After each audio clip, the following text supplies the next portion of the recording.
though there is grief and sadness with what appears to be the things happening around the church, I think that there should also be cause for faith and trust and hope, because God will be at work in the midst of it.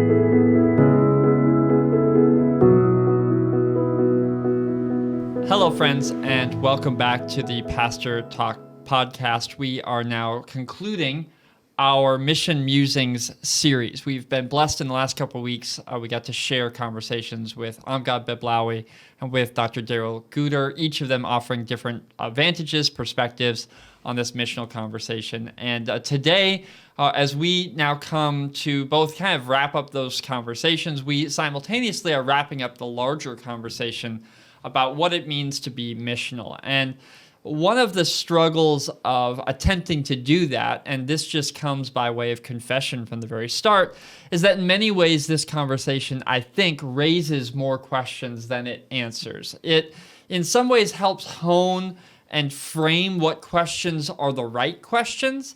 It doesn't necessarily make answering those questions easy, or I would even go so far as to say possible. And so I got to confess to you, we're not going to come with a nice summary bow. We're not going to wrap this all up and it feel like it's been resolved. That's not the intention.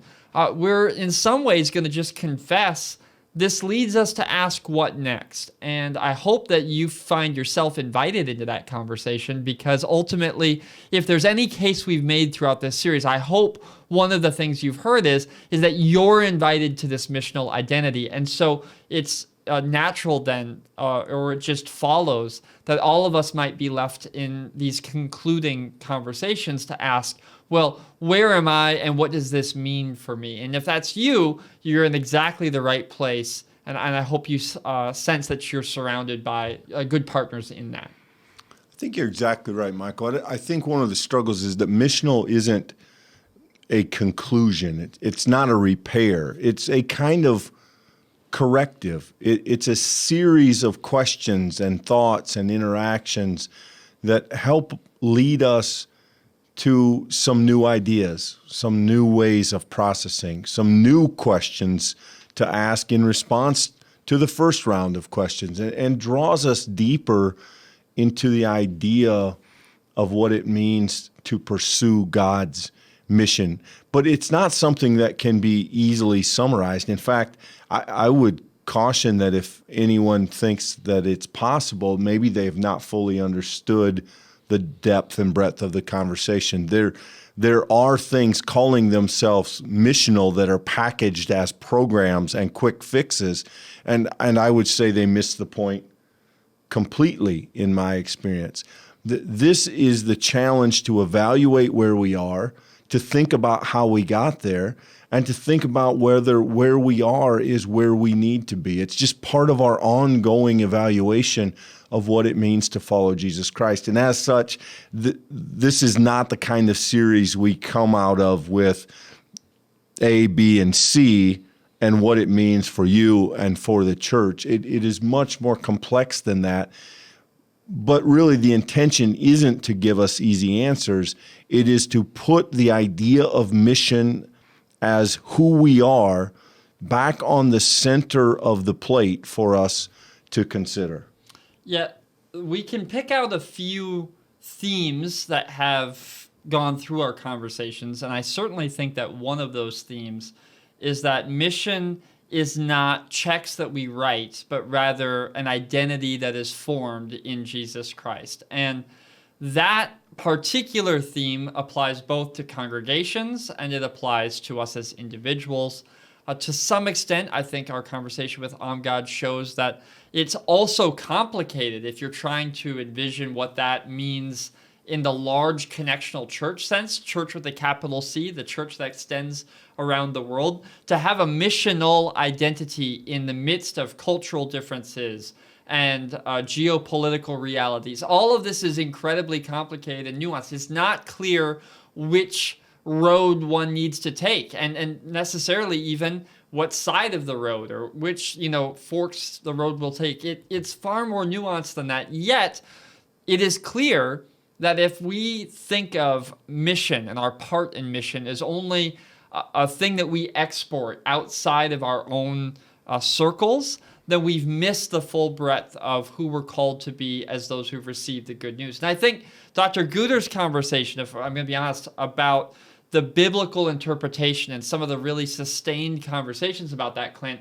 one of the things that reminded me of in my time with him in class was how often he returned to this idea that we need to come back to the scriptures asking not just what do they mean in their original context, but rather what do they mean as they seek to form us as people in the faith. And that move away from the scriptures as a thing external to us that we learn, that we get in our minds, to the idea of the scriptures as a place where we are formed as those who understand the good news of Jesus Christ and how it transforms our life. That kind of shift is substantial. And if that alone is what you get out of the missional conversation, it will have been worth the price of admission, I think. It's really challenging to ask those questions from in the midst of our context. I once heard a pastor try to get at this idea by saying, how could you talk to a fish about what it means to be wet? And if you think about that idea that culture is the water we swim in, it becomes very hard for us to question some of the basic assumptions of how we've learned Christianity in the Western world. For instance, there are maybe, let's say 50% of Dickinson County, and I'm making that number up, Michael, but let's say there are 7,500 Christians in Dickinson County.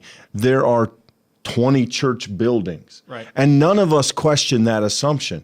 We simply take it for granted as a fact of Western Christianity, American Christianity, that if you want to be Christian, you go to a place, you go to a building. In fact, not just a building, but one of 20 buildings in our case. And you pick the kind of Christianity that works for you. What's helpful in this larger conversation is that we're learning there are people of faith in other parts of the world who have different assumptions.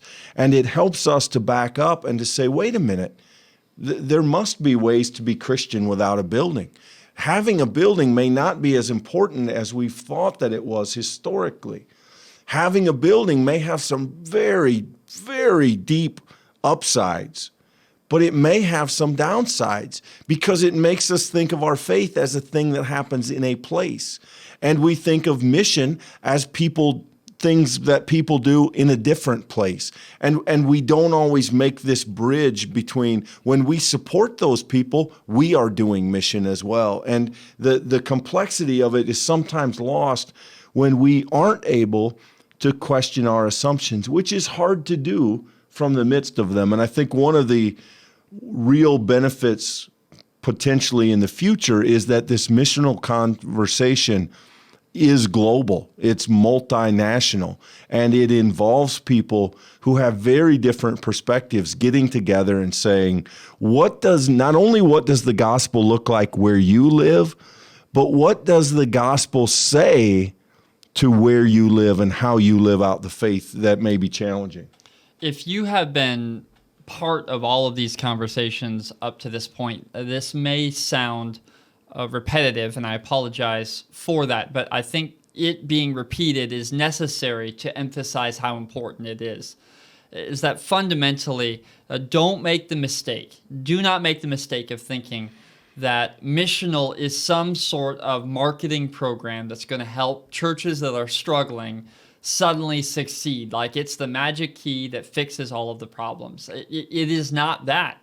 It is not a book that can be written and put on your bookshelf that will contain the answers. The reality is, if we're honest, we live in a context, especially the mainline church in the United States, that is struggling. And I would say it's not an exaggeration to say, in many ways, in many places, collapsing. The institutions that we're used to, the privilege that we have taken for granted, the sort of public voice that we've always expected that we should and could have is no longer relevant. And to whatever extent that we both are aware of that, and to whatever extent it is true, the missional conversation does not fix those problems. Rather, it gives us an invitation to consider that what may seem to us to be nothing other than sheer grief and collapse and destruction can unto itself be actually an invitation to a new way of understanding ourselves in the faith. And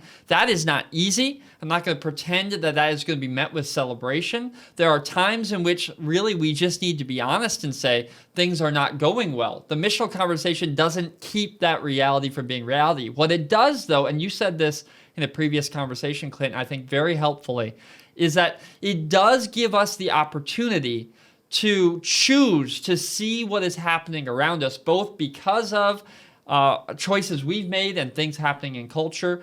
And we can choose for that to be an opportunity for us to grow in our faithfulness. There is this real sense in the church right now that what is happening to us is happening to us, and that we have nothing that we can do. The missional conversation, I think, invites us to ask, what can we do as faithful disciples of Jesus Christ? We don't need Christendom in order to be faithful. So then what is necessary? And that question is empowering, if not sometimes incredibly difficult. I would take that even maybe one step further, Michael, and say that not only does engaging in the conversation and the struggle to determine our missional identity not fix our problems, it probably brings us some new ones. Right. It probably makes some things even harder. We have to ask some very difficult questions about where we are and how we got here, and whether our way of living out the church is, in fact, the most faithful way that we can be doing that. And because we are fallen people, that answer will always be no. And that's a frightening thing when we look at the church as we've known it, the church that we've been married in and baptized children in and buried loved ones in, and have to admit there are some places we're missing. There are some places we're getting it wrong. There are some things in the scripture that we haven't heard with the kind of sensitivity we need to. There are some ways that we haven't partnered with others. There are some ways that we've accepted division. There are some ways that we've bowed down, as Dr. Guter mentioned last week, to wealth and political power and the idea of control. And they've hurt us. They've hurt our witness. They've hurt our practice of the faith. And we have to come to terms with that in order that we might be increasingly set more and more free to pursue what is our true mission, which is whatever God lays in front of us and calls us to do in those moments. And that is a journey. That's not something we get to in a meeting. That's a lifetime worth of humble and prayerful confession and worship and seeking to be faithful. And it is exciting. It's frightening. It can be scary, I think, to untether yourself from some of what you think of as your anchors. But it is freeing and the only way that you perhaps catch the current to a new place. When I was young, I used to find Jesus's invitation. He said, take my yoke as it is light. And I always took that as an invitation to oh great, I get to throw away all of my anxiety. Like it would be easy to let go of the weights that hold us down. And I think as I've experienced more of life, I've discovered how hard it is to let go of the things that we've been carrying. Because in reality, we're carrying it because at some point we decided it was worth carrying. We decided that for whatever reason, this grudge or this poor self-image or this commitment to this particular way of living, we decide that this was necessary. And so that's why we strapped it on our back. And so when Jesus invites us to let go of the things that burden us, to carry his cross, part of the struggle is, yes, accepting a burden that's different than our own, with different values, with a different call and a different vocation and identity in the world in which we live. That is, of course, a struggle. But I think I underestimated in my youth the real struggle of letting go of the things that we have claimed for ourselves. And that is certainly true as it applies to missional theology. At some point, missional theology calls us to take a hard appraisal of what has come to be the most important thing for us. And as we make that honest appraisal, there are going to be some things we have to let go of, whether that be practices in our church fellowship, whether that be commitments that we have made that we must support this particular mission or program, whether that be that we need to only read this one translation of the Bible. It could go in 1,000 different directions. Wherever we have decided that this is a thing that needs to be, missional theology is going to ask us, have we reframed the conversation of faith to be about us? And have we therefore lost the central message of the gospel, which is to be witnesses, lights, image bearers, ambassadors? The New Testament is chock full of these images. Are we those people reflecting to the world the truth of something that is not ours to possess, right? And if that is true, then to whatever extent it's true, it's both by the grace of God and also it's a reflection of that work that's been done to us and for us. And that's what missional theology, I think, at its heart is trying to instill within us. It's very interesting, Michael. What that brings to mind is the kind of comparison that in some sense, what we might be able to see at the congregational level is an example of what may happen at a global or church-wide scale in the coming years. And here's what I mean by that. So in the church, we begin doing something. We start for good reason. We say we want to educate kids. And so we start doing Sunday school, and it's a certain way. Or we do vacation Bible school. And we do that as a pattern. We do it for a while. And then we become wedded to the thing we do instead of the reasons that we started doing it. And so then the thing itself becomes a kind of symbol, and at worst, maybe we could even use the word idol for what the church's mission and ministry is, when the reality is it's that intention behind it that matters most. So when it's time to stop doing VBS, you have people who say, we have to do VBS. No, we have to try and educate children. We have to try and teach children the gospel. We don't have to do that with VBS. That's how we've done it in the past. It may or may not be the best way to continue to do it, but the task is not VBS. VBS was the tool we used to try and do the task, and the question before us is it still the best tool? Or is it not? And if it's not, let's find a new tool. But it's not the thing that we have to continue. It's the reason that the thing existed. And in my experience in the congregation, one of the most painful struggles is when those tools lose their effectiveness, to put them down, to put them away, to say that thing served its life cycle. It did really well in its day, but it's now not working and it's time to do something else. And I find that we are overly connected and committed to the tool that we built rather than motivated by the task behind the tool. I don't know if that makes sense. I hope that it does, but I think in a small way, we see that happens in congregations. That's happening globally, particularly in the Western world, where we feel like we're losing the most, or perhaps we find that the tools that that we've used successfully in the past seem less effective now than they did. And so we have this repeated experience of going back and saying, gosh, I love that tool. I want to keep using it. And it just isn't working the same. And I think at some level, we see the bigger picture in that small version of it. So Clint, I think that raises two things for me that I think have been consistent themes in these conversations. The first is, wherever there is missional theology, it is likely that the task is difficult.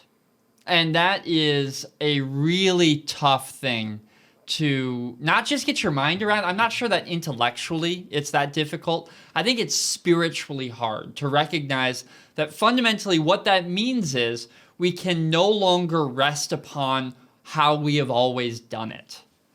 And that is just a natural part of our human experience of the world. We're so used to that as the model. How did we do it? Let's do it again. If we had run a program or if we had a ministry that looked a particular way, it needs to continue.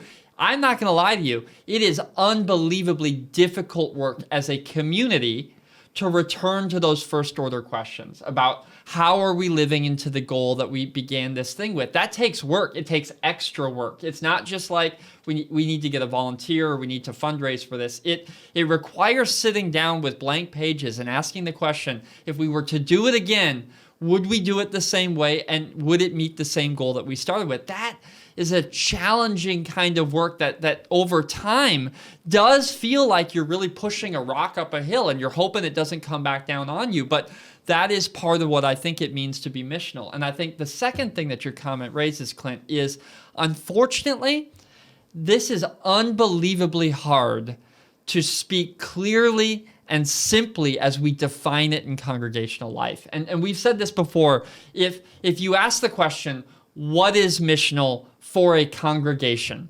I would love to tell you that I have a simple, concrete example of this is what it is in every context, but I don't think that's true.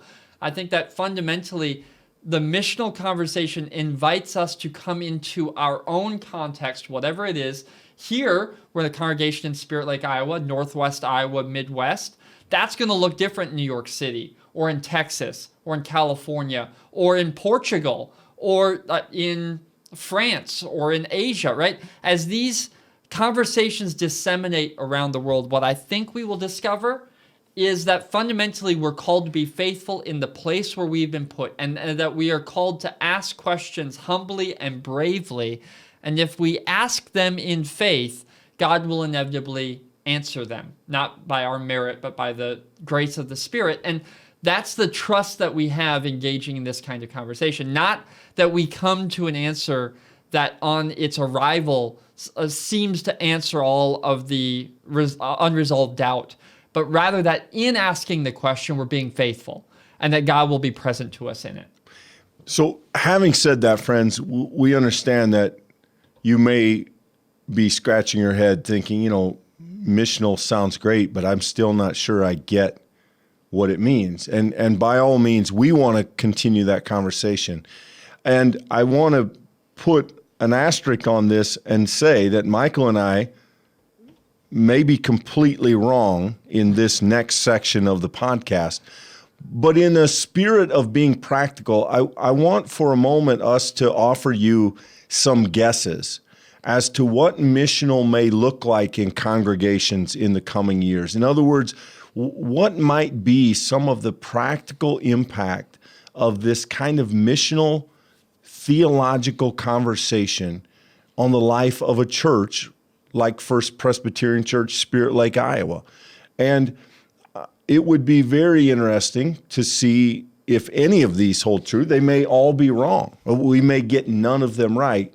But let's offer you some ideas about what they may mean as we move forward in our life together in congregations. And the first, I would say that it seems to me that the missional conversation is going to encourage the church to be more global, to be less locked to its context. We live in a time in which we can easily trade information and experience. We can travel. We can do it without traveling. We can do that online. And so I think that the missional church of the coming era may be more global in its impact. I think we're going to find ourselves more influenced by the Christian experience in other parts of the world. I think we're going to be more aware of some of the successes and difficulties of our brothers and sisters in far-off places.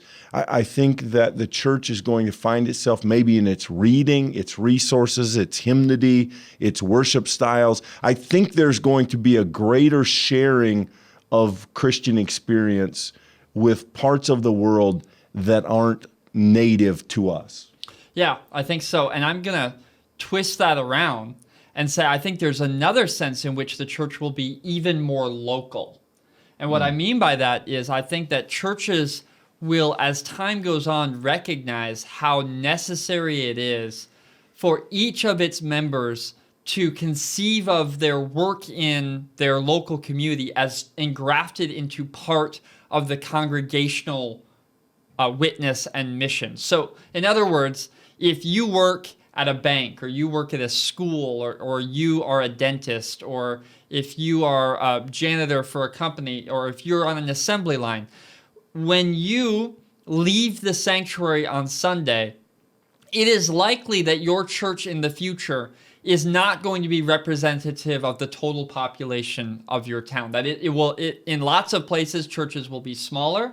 And in lots of places, when you go out of that sanctuary, you will be functioning as in some places, really one of the sole witnesses to Jesus Christ in that area. We see even in the United States, missional theologians talk about places where there is not a strong Christian presence. And because of that, Christians and our conduct, what we say and what we do, and how we interact within our local communities, whether you find yourself in positions of civic power like school boards and city councils, or whether you simply find yourself in relational context with other people, you may find yourself to be really representing for others the gospel when they have never seen it before. We used to assume that people knew what hymns were and that they'd been to church services. There are already places in the country where that assumption is no longer valid, and there will be places that will continue to be the case. And so I think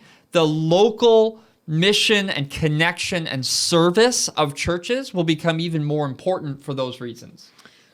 I agree, and I think an aspect of that may be a difficult one for those of us who live under the umbrella will be that missional church of the near future will likely be far less denominational. The labels of Methodist and Presbyterian and Lutheran and even Catholic to some extent are already meaning less than they used to, and I think that is likely to continue as we interact with a culture that is increasingly less saturated with the ideas of religion or Christian faith. As we navigate the kind of losing of the cultural language that echoes our own Christian language, I think we'll find ourselves far less concerned with the big picture of denominations. I think that we will likely be as connected to churches of various strains in our own area than we will worry about our big national organizations. I simply think that for the near future, the denominational pattern, the denominational overhead, the denominational system is unlikely to prove incredibly helpful as we navigate some of these issues. I just want to ditto that. Yes, I completely agree. I was going to say something much similar to that. So I think that's accurate. And I would add, Clint, that I think we already see this tension happening in both congregations and maybe even more clearly in sort of national church gatherings right now. But there appears to be a kind of fork in the road as we respond to some of the cultural, religious, institutional realities of the moment in which we live. Some seem to take the tack where they turn outward and become aggressive towards culture, where they really sort of seem to sort of want to fight to take ground or sort of stand a line and say, this is, we're unwilling to give up this particular privilege or voice, or in some cases, churches can become, and Christians can become very aggressive as sort of respond to what feels like a decline. I think another road that we see, and I think the missional conversation highlights, is that fundamentally, even amidst the sort of collapse of what we might call institutional Christendom, we see in that an opportunity for the reductionism that we heard Dr. Guder talk about in our previous conversation. And if you haven't listened to that, I highly recommend that you listen to that. It provides a foundation for a lot of today's discussion. But that reductionism, as it goes away, I think will actually lead the church to a place where those who are connected to the faith will have a very deep connection to that faith. As it becomes less culturally beneficial to be Christian in the Western world, it will be for those who choose the faith and find the gospel and its compelling message of forgiveness and redemption and resurrection. For those, I think it will be life-changing in a way that it may be difficult to embody in the culture that we have seen and the lives that we've taken for granted. I think you're going to see churches thrive. Yes, there will be difficulty, there will be hard conversations, there will be even times when churches feel hemmed in by the places and the problems that surround them. But we've seen historically the church thrives in difficult times, in difficult places, that it is those who need the good news, that the gospel explodes within them and animates them by the power of the Spirit. So though there is grief and sadness with what appears to be the things happening around the church, I think that there should also be cause for faith and trust and hope, because God will be at work in the midst of it. One of the marks of that, I think, Michael, is that we will see eventually a decrease in the importance of labels.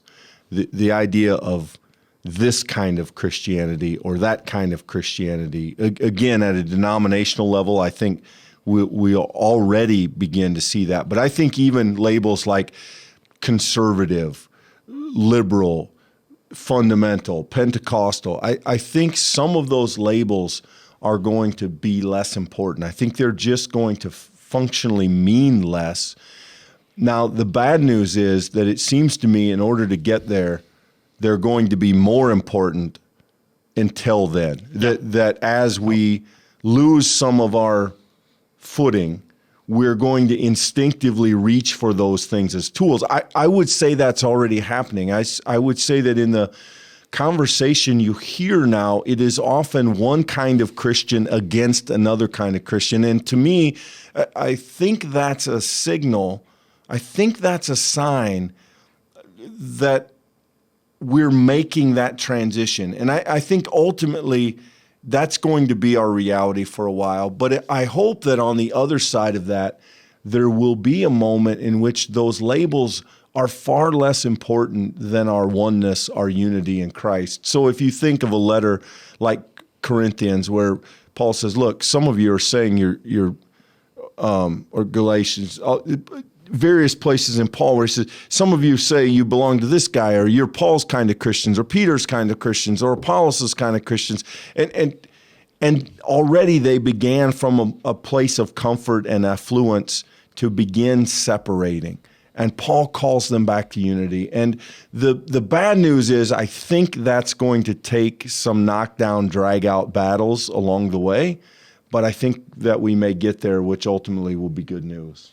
Yeah, and the missional conversation is one such that it is hard to pin down. And I think fundamentally that is going to be a struggle for the church. I think you're going to see the missional conversation explicitly named in lots of different places and contexts. And I think many of them are going to be different. Some are going to be completely antithetical to one another. I think there's a kind of looseness in this framework in which we're called to ask questions that allows the questioner to come to very different answers. And I would submit to you that we like to have control. Humans like to have it all buttoned up, and we like to believe that we're the ones with the answers. And I believe that this is going to require of us a certain kind of humility to recognize that ultimately God's Spirit will be the arbiter of truth, that ultimately God will have and lead God's church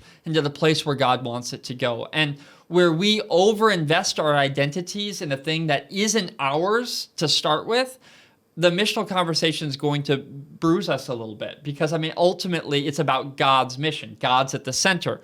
To whatever extent it is our identity, it is the identity given to us by God. So the point I want to make here is just simply, we can't, as Christians, believe that we own any conversation. And I think that's one of the challenging aspects of this is we must be humble enough to ask the question and trusting enough to recognize that God will lead. And there will be circumstances, Clint, there will be times where we will think that we discerned rightly and will go wrongly.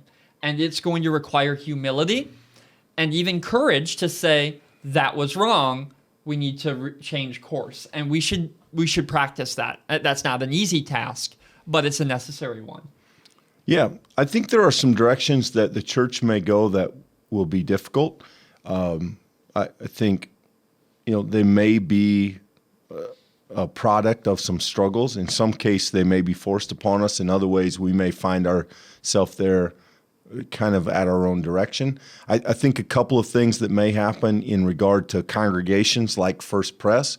I think long-term, you may see buildings becoming less important, so less building-centric churches, building-centered.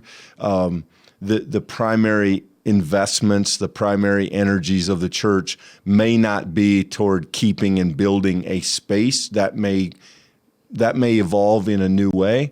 And along the same lines, I think some of those churches and fellowships are going to, by default, and I think by intention in other cases, be less pastor-driven, be less pastor-centric. I think congregations are going to stand to take greater direction, greater responsibility for the life of the church, rather than the idea that there are a couple of people who are in charge of that. I think that understanding is going to be maybe a return to that New Testament model where there really is a shared leadership among the people. Right. And though there are shepherds, it's not the shepherd's jobs to do things. And I want to just put an asterisk there and say, I think we do a decent job of that at First Pres, but I think on the whole, one of the moves we may see in the missional era could be a little less importance on the office of pastor. Yeah, in fact, the language that Dr. Guter uses in his understanding of missional theology is that we should be having teaching elders, and his idea is that the primary goal is for the teaching elder to teach so that the church can be the pastors, that the church can, in their own lives and vocation, do that work, which is a very reformed understanding, through and through. But the point, I think, for this conversation, and I think you're exactly right, Clint, is that ultimately we have taken for granted as churches in the last 100 years that we can use our resources and equip those who will do ministry, that they can professionally engage time and talent in a way that then really removes some responsibility from the congregation, both for good and for bad. I'm not sure that I'm going to weigh into any of the values of that, but we have largely made assumptions that our pastors will do the visitation, they will do the teaching, they'll do the worship leadership, the preaching, all of these different things we conceive of as pastors doing. And what I think we're going to discover is that the lay person of the church and their leadership and their witness is far more important than what we have emphasized in the past. And we're going to not only reclaim that, but we're going to begin to rely upon it. And I actually, in a world in which churches and pastors, Clint, we talk all the time about, well, it's hard to get volunteers. People don't seem invested in the church anymore. I think there's actually a reverse reality that once people discover how rewarding and impactful doing those ministries are, that I think there's a sense in which people will become far more vested in them. I think when you discover that, no, I'm a witness, that my life and my story and God's work in my life actually matters, and that it is a witness to this larger story, that is so compelling that I think that there will be a sense in which the church is reinvigorated to do that work, and that people will find it less of a chore that I have to sign up to do because it's my turn, but rather an opportunity for you to really put your hand at an important spiritual work. I hope so, Michael. And that would, I think, in some ways, go with what may be my last thoughts on some sort of prediction, and that would be that the missional church of the near future may be less programmatic. Now, don't get me wrong, the church will still do things, but it will have less interest in those things attracting people. In other words, the programs won't be the bait to quote unquote get people to come here, whether that's worship or whether that's nursery or whether that's preschool or whatever it is. The idea won't be that the people are drawn to the program. The idea will be that we do those things as part of our mission, and people through those things are drawn to Christ. And what that means for each of us is that we function less as volunteers and more as ministers. We function not as people making a thing happen, but as people who are living out our mission through doing that thing. And practically, would you know the difference looking at it? I don't know that you would, but I believe this fully. If you are inside of it, you will see the difference. You will feel the difference. It's the difference between walking into a church where the gospel is alive and walking into a church that is desperately hoping to survive. There is a difference of feel, and people, I think, resonate with it. And I think we will worry less about programs in the coming years and more about mission as we've tried to define it in this conversation. And I think it will be a very interesting transition, and I think there is a lot of potential for all of us in it. I think my last thing I'm going to contribute here, Clint, is and I'm going to expose my bias here. This may be more Michael Guecki than it is really any faithful prediction, but I do think you're going to see the missional church engaging and claiming more and more of a unique vocabulary moving forward. I think what we experience now in a lot of our churches is a lot of crossover, where we bring into our churches a lot of cultural and political language. You know, I'm this, or I'm that, or you this, or you that. We find all of these creative ways to label one another. And I think as the church is reshaped and as culture changes and as these things are all worked out, I think the church is going to return, much like they did in the Reformation, when they came back to the scriptures with a different lens. They asked different questions, and they came with some very generative responses. The scriptural witness came alive in a new way. I think that the missional church is going to not see things that weren't in the scripture, but things that we did not see with the kind of clarity and bright, vivid color that is actually there. And I think as we do that, things like grace and reconciliation and, once again, resurrection. I think we live in a time where the church is experiencing death in a meaningful way, and I think we're going to rediscover resurrection life in a meaningful way. That this theological scriptural frame is not just metaphor. It's not just nice words in a dusty Bible, but rather I think the missional church is going to rediscover a rich vocabulary, a kind of theological bedrock that will be for it a sustaining force moving into the future. And I think that will be a good thing. That may be coming from a person who overvalues intellectual and a tradition that overvalues thinking. So that may be the bias that I bring to that conversation. But I do think there's an opportunity in the missional church and in the missional conversation to reframe some of those Sunday school words and understand them in a way that's far deeper than maybe what the church has in the past. Yeah, so there are some guesses. If you've thought to yourself, what will it look like? What does it look like? There's some guesses as to what that might entail. We, again, could have missed it completely. None of those may end up panning out. It may go a completely different direction.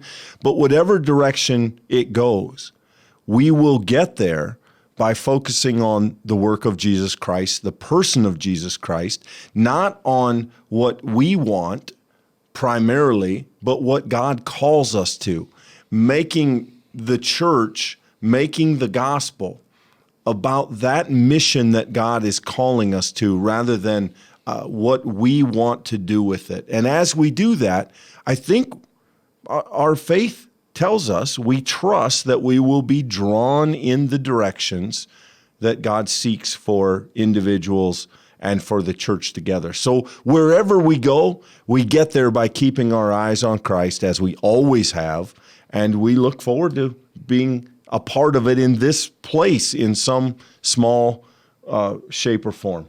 Yeah, the title we had for today, as you see, concluding questions. I think the ultimate missional question is, what is the mission of God? And that encompasses all of these things. And then ultimately, how can the people of God participate in that work? These are the meta questions that hang over all of the other questions. And if we were to live all of our lives asking, God, what is your mission? We will never reach the depth of what that is, and we will never fully have encapsulated or accomplished the work that we are called to be participants in. So friends, let us engage that question boldly. Let us trust that God will be with us even as we make false steps forward. And if we can have that faith in the God who is already at work, then I think we can be confident that wherever that journey takes us, He will be with us, and we will see things and get to participate in things that today we couldn't even ask or imagine. Absolutely. And we want to thank you for being a part of it in this small journey with this podcast. We have enjoyed asking these questions. We hope you have enjoyed engaging them at some level. We hope you'll continue to listen as we continue to work through other series and other podcasts. We are grateful for the time and attention you would give these ideas and that you would give us. And we are thankful to be in this evolving journey toward Jesus with you. So a final note here as we conclude, remember, if you've enjoyed this series, someone else might enjoy it also. Feel free to share with them this video, share with them this series. You'll find it all on our website, fpcspiritlake.org/pastortalk, and you'll find it wherever you are watching or listening to this today. We're glad that you would take time to be with us. Look forward to seeing you next week when we kick off our newest series here at the podcast. But until then, friends, be blessed.